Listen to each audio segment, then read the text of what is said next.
chuva caía fina sobre as ruas da cidade da Grande São Paulo, quando Mauro abriu a última caixa de papelão comprada no sebo. O cheiro de mofo tomou conta do apartamento. Velhos jornais, fotografias antigas, recortes policiais, fitas cassete. Tudo havia pertencido a um jornalista morto nos anos 90, segundo o dono da loja. Mauro trabalhava produzindo histórias sobrenaturais para um canal. Passava noites inteiras pesquisando lendas esquecidas no estado de São Paulo. Mas naquela caixa havia algo diferente. Havia algo errado. No fundo, envolvido em jornal amarelo, ele encontrou um envelope escrito à mão. Caso Santa Helena. Não publicar. Mauro sentiu um arrepio. A antiga fábrica Santa Helena era famosa naquela cidade da Grande São Paulo. Uma fábrica de lâmpadas, destruída parcialmente por um incêndio em 1974. O lugar permanecia abandonado havia décadas. E junto das ruínas nasceu uma lenda. A mulher de branco da fábrica. Diziam que durante madrugadas chuvosas, uma mulher aparecia perto da linha férrea, observando a antiga fábrica. Sempre de branco, sempre imóvel, e às vezes chorando. Mauro abriu o envelope. Dentro havia fotografias da fábrica, antes e depois do incêndio. Uma delas mostrava funcionários reunidos durante uma confraternização poucos meses antes da tragédia. Foi ali que ele viu Jéssica. Ela parecia jovem, talvez 20 e poucos anos, cabelos escuros, presos para trás, olhos castanhos e um pouco cansados. Ao lado dela estava Eduardo, o noivo. Ele era um técnico de manutenção da fábrica. Os dois até pareciam felizes. Ou pelo menos tentavam parecer. Mauro continuou analisando as fotos até encontrar outra imagem. E então o sangue dele gelou. A fotografia havia sido tirada semanas após o incêndio. Executivos da Santa Helena apareciam sorrindo diante da fábrica parcialmente reconstruída. Seguravam taças, sorriam para a câmera. Mas no segundo andar da fábrica, atrás de uma janela escura, havia uma mulher, vestida de branco, parada, observando. O rosto parecia queimado. Mesmo borrada, a figura causava desconforto imediato. No verso da fotografia, alguém havia escrito: "Ela apareceu depois do clique." Mauro passou horas pesquisando sobre aquilo.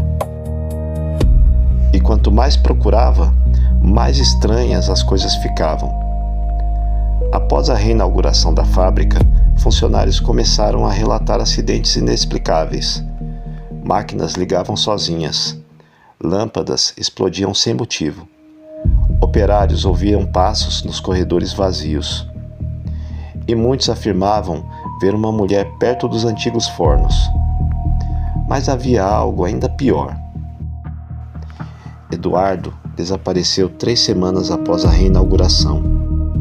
Segundo relatos antigos, ele saiu para trabalhar no turno da noite e nunca mais voltou para casa. Encontraram apenas o crachá dele perto do galpão incendiado. Depois disso, os acidentes aumentaram, até a fábrica fechar em definitivo nos anos 80. Mauro percebeu que tinha uma história perfeita para o canal, mas também percebeu outra coisa. Ele estava começando a acreditar naquilo. Foi então que ele decidiu procurar Vera. Vera era uma médium, uma mulher conhecida por investigar supostos casos sobrenaturais. Mauro normalmente não acreditava em espiritualidade, mas queria alguém que pudesse analisar as histórias sem cair em exageros. Os dois se encontraram numa cafeteria perto da estação de trem. Vera examinou as fotografias em silêncio. Quando viu a foto da reinauguração, seu rosto perdeu a cor. "Essa mulher?" Vera sussurrou. "Sim, você acredita que seja real?" disse Mauro. Vera não respondeu imediatamente. Continuou olhando fixamente para a figura na janela. Então falou baixinho. Ela não está tentando assustar ninguém. Mauro franziu a testa, com um rosto de interrogação. Como você sabe? Vera ergueu os olhos lentamente. Porque, Mauro, ela parece perdida. O silêncio ficou pesado. Naquela noite, Vera insistiu em visitar a antiga fábrica.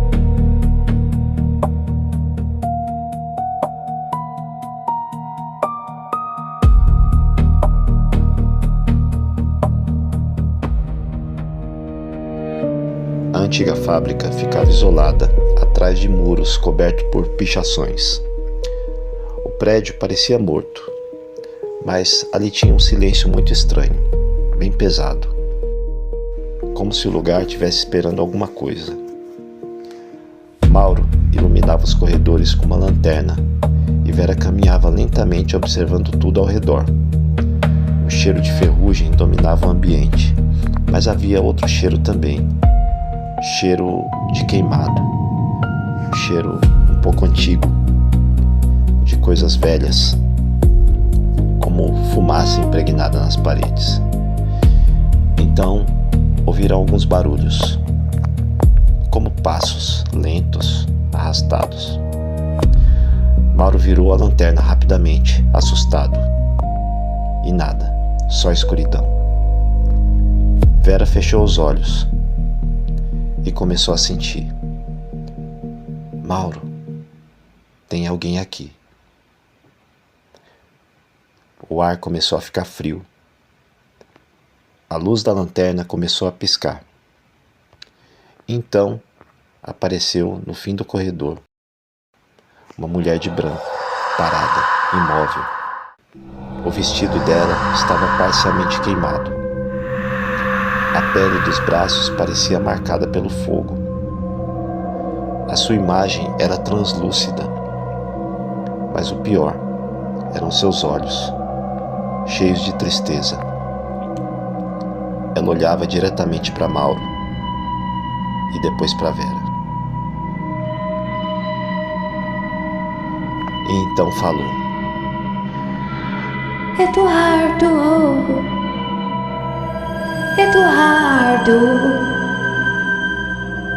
A voz parecia distante, como se viesse de muito longe. Vera respirou fundo e perguntou. Você é Jéssica? É você, Jéssica? A mulher inclinou a cabeça lentamente e lágrimas começaram a correr pelo rosto queimado. E ela começou a falar. Eu não consigo sair daqui. Eu não consigo. O corredor começou a ficar mais frio. E sombras começaram a surgir atrás dela. Pessoas queimadas. Pareciam operários, homens, mulheres, presos naquela escuridão. Mauro sentiu suas pernas tremer. Mas Vera permaneceu firme. Jéssica, você está no véu? Me ouviu, Jéssica? Você está no véu? Você não conseguiu sair daqui. Mauro olhou para Vera sem entender. Jéssica perguntou. O que é isso? Onde eu estou? Eu não consigo ir embora.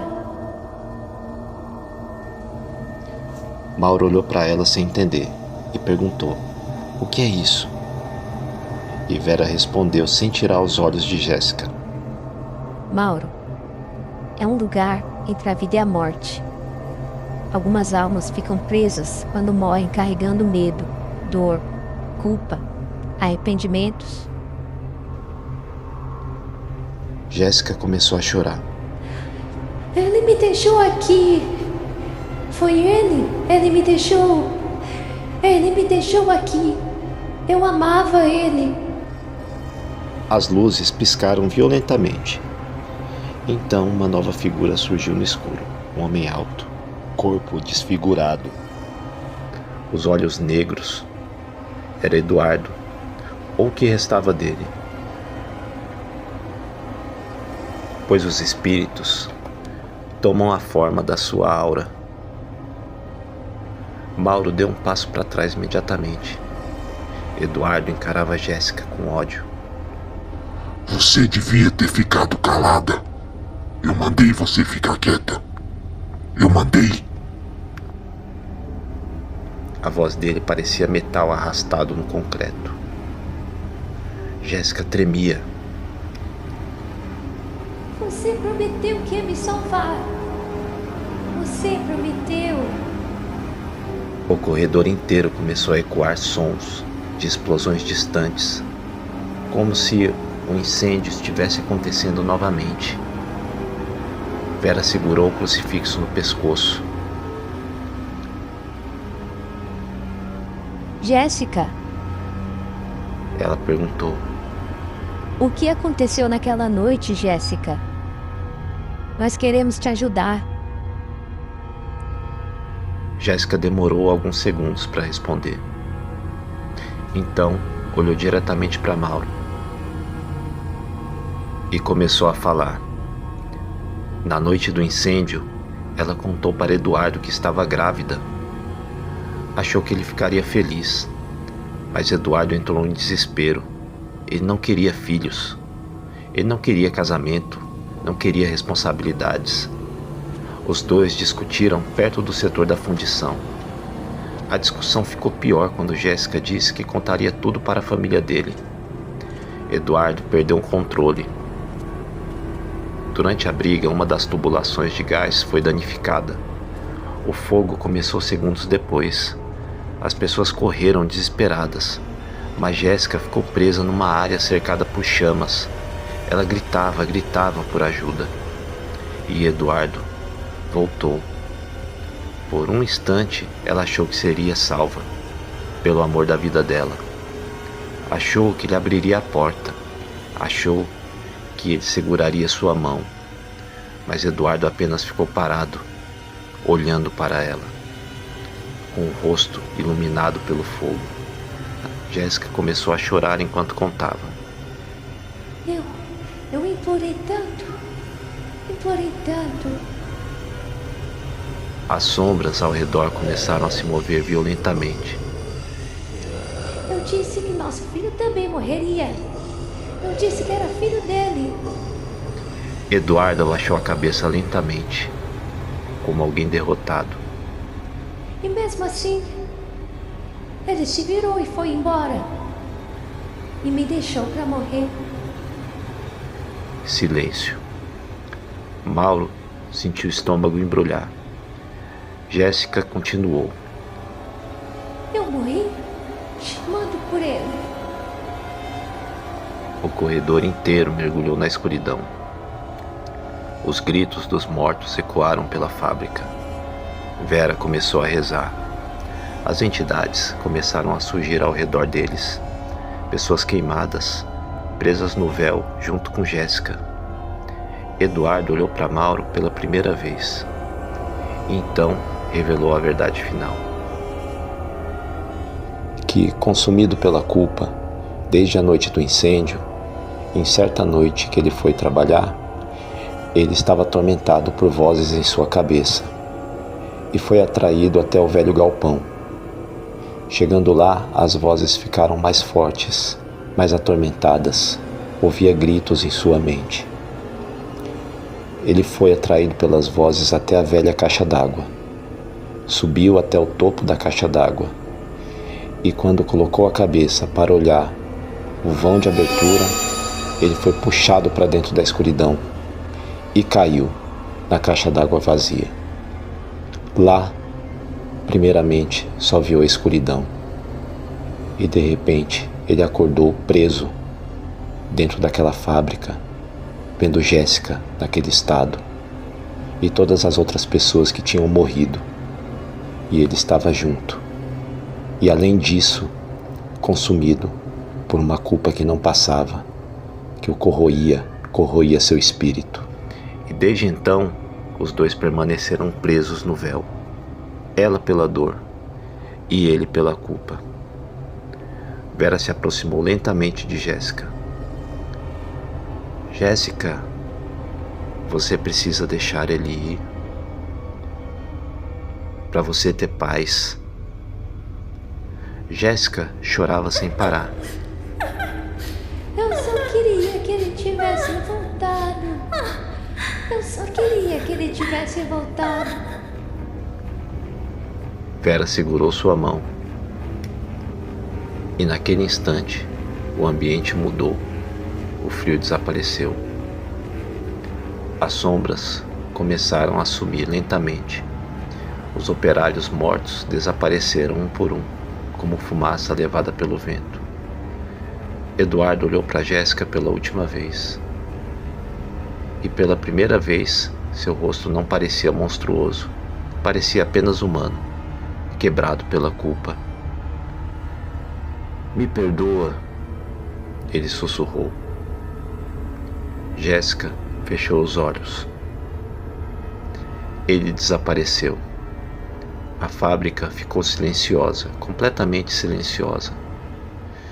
Dias depois, Mauro voltou sozinho a Santa Helena. O sol nascia atrás das ruínas. Pela primeira vez, o lugar parecia leve, sem aquela sensação sufocante, sem os sussurros, sem o cheiro de queimado. Mas antes de ir embora, Mauro encontrou uma última fotografia caído perto dos antigos trilhos. Era a foto da reinauguração. Só que agora, a janela do segundo andar estava vazia. A mulher de branco finalmente tinha ido embora.